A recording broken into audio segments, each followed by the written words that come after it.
Let me set a pitch for you. Rogue Squadron in the Warhammer 40,000 universe, featuring orcs as the playable faction. The idea alone is hilariously awesome and almost worth the price of admission. Almost. Question being, does it live up to the potential? No. No, it does not. Mind you, it tries. Dakka Squadron is a very cool idea, which is numerous very important mechanical tweaks away from being awesome. Unfortunately, these tweaks aren't present, and the end result, while showing a lot of heart, just doesn't measure up to much more than a cool concept.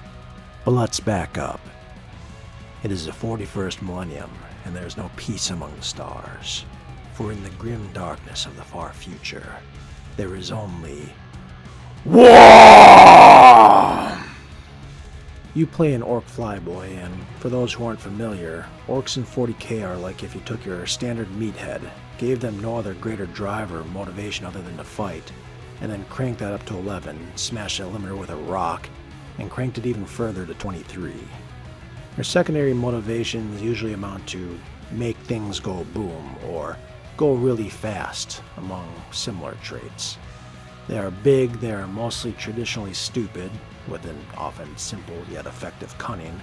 They are aggressive, they are lucky, and in a universe full of things terrifying, horrifying, and disturbing, they are by contrast kind of fun and hilarious.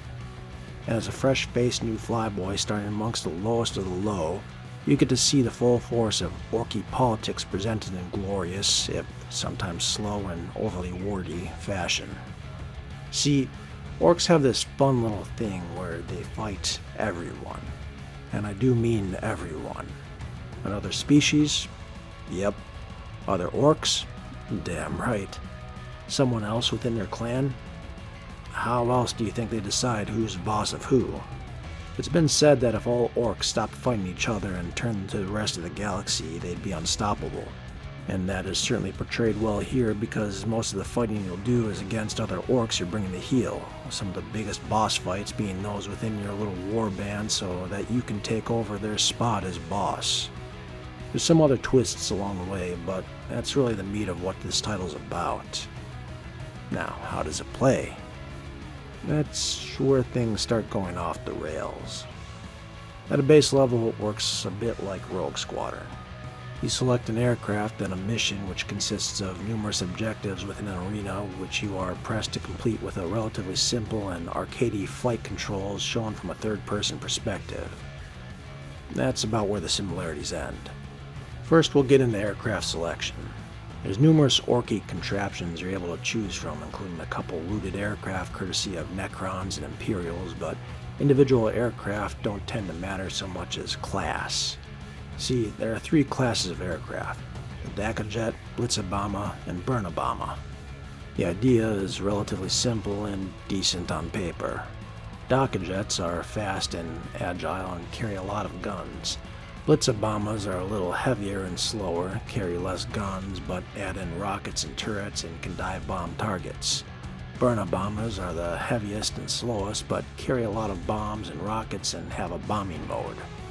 You select your aircraft, which falls under these classes with one or two tweaks, such as this version featuring an extra gun slot or being slightly faster at the cost of a RAM module, and are able to customize it extensively from a widespread weapon loadout to a fairly robust upgrade loadout. Really cool on paper. Mechanically, it's not so great. To explain this, let me go over how some of the combat systems work in the game, as well as their progression. The game controls very arcadey, where you move left, right, up, down with little thought put into rolling, banking, or rudder control. You're allowed to boost, brake, shoot guns, shoot rockets, and activate special abilities depending on the type of aircraft you're flying. Dakka Jets allow you to shoot non-stop for a few seconds without affecting heat. Blitzabombers dive in to ram ground targets in a move as likely to kill you as your target, and Burnabombers enter a bombing mode so you can drop ordnance. You're also given a couple special moves. You can do a barrel roll to make you immune to damage for a second, a cartoony U-turn, and a ram mode which allows you to blitz into a locked-on aerial target which is close enough for some substantial damage. There are 2 currencies you'll need to manage throughout flight which will slowly regenerate while not in use: boost and heat. Boosting, blitzing, rolls, and turns utilize your boost charge, and while boosting you get a bonus to your heat cooldown. Heat builds up while you fire your guns and rockets. You're also given hulls and shields, which are heavily dependent upon your upgrades. When you take damage, your hull loses hit points, and when you run out, you blow up. Every level you are given a few lives, or you can opt for a single life in order to earn more teeth, which are used to buy more upgrades and weapons. Hull can be upgraded to recharge over time, but if you really want to be defensive, you'll stick a shield onto your plane, which can take a decent bit of damage and will recharge more quickly, protecting your more vulnerable hull. If your shield is knocked out, your hull becomes vulnerable for a few seconds before your shield comes back up.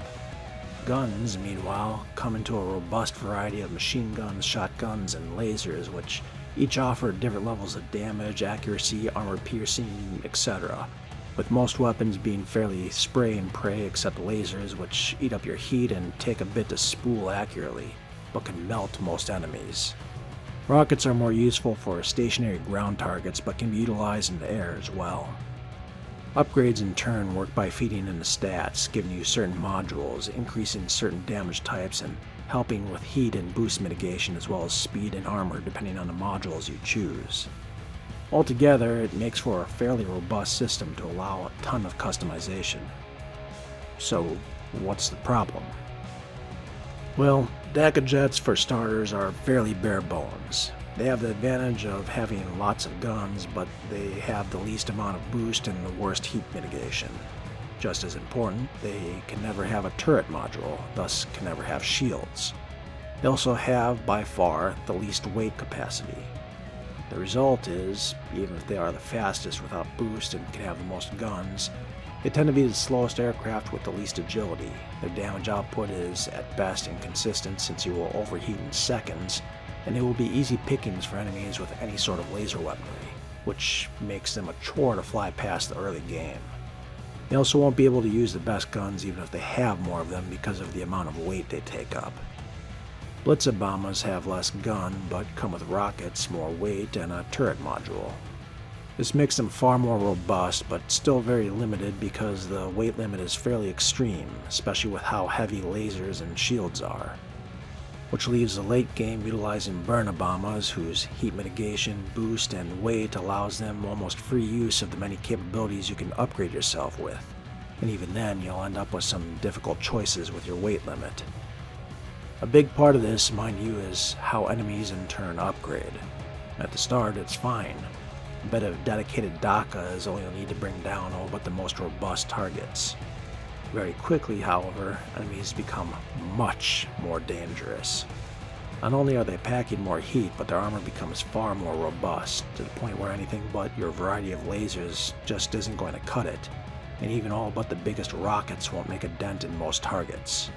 This imbalance seriously limits the viability of most of your options to the point where, by the end, despite the incredibly wide variety available, I suspect most players end up with a very similar loadout, if only because playing the game any other way is a lesson in frustration. And even then, with ideal loadouts, enemies can take a pretty severe beating. Altogether, this tends to make much of the combat grow rather stagnant rather quickly. The other part of this stagnation is enemy types. You'll mostly be fighting orcs with only a couple scattered exceptions, with only very limited units from other factions. And even among the orcs, there just isn't much there. The same battle wagons you face at the beginning will be there at the end, only now they have more health and better Dakka. Ground units in general become rather boring fairly quick. Part of this, unfortunately, is the level design. Levels are broken up into arenas complete with towering structures, which probably seem like a good idea at a glance, but in gameplay tend to act like annoying obstacles. Which might have been fine if the environment was more destructible, but it's not really. Further, enemies and objectives can easily be lost within these obstacles, with it not always being clear at a glance what you should be aiming for, what's an objective, and what's just part of the background. What's worse, the arena size is given an extremely limited bubble which forces you to turn around far too close. It's often difficult to set up attack runs because of enemies scattered around these outer edges. Indeed, a certain boss fight is even positioned at the very edge of this bubble, which makes attacking one side of it an annoying chore for absolutely no reason. Altogether, this makes for a game which has a lot of fantastic ideas that were limited by scope and progression creep. I'd have liked to have seen larger arenas with more destructible environments and more variety of units to take out within those environments. I'd have also liked to have seen better weapon balance, where guns don't fall off so quickly and enemies don't suddenly become insanely tougher for little reason. Finally, the ship system, while I do appreciate the variety and upgrades available, most of the planes wind up looking and feeling the same due to how mechanics work. Either I'd have liked to have seen more aircraft, perhaps more looted aircraft. It's weird to me that one Imperial ship we see is a simple Avars Lightner, little more than a cargo plane, when we could have taken from the likes of Lightnings, Marauders, Thunderbolts, or Valkyries. Better yet, it would have been awesome to be able to make custom designs from the loot, taking engines, wings, and modules from whatever we find to create our own entirely custom airplane, something which is far more true to how orcs cobble these things together. As it is, for a system which offers so much variety, it's almost impressive how much feels the same by the end. In the end, Dakka Squadron feels like less than the sum of its parts. It's disappointing because I can feel how much love and attention went into this one, but the developers just couldn't quite pull it off. For Warhammer 40,000 fans who love a little orky goodness and enjoy arcadey flight titles, you might pull some enjoyment out of this. Otherwise, I can't find it in me to recommend this title.